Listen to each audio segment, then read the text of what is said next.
Hello everyone, today I'm gonna tell you about this Singer Model 20 toy sewing machine cast iron. It dates back from 1920s. It is complete with its instructions.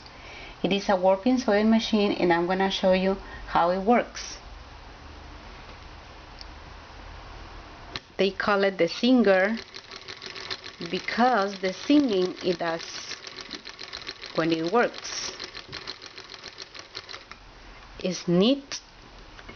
It's almost 100 years old and still working perfect.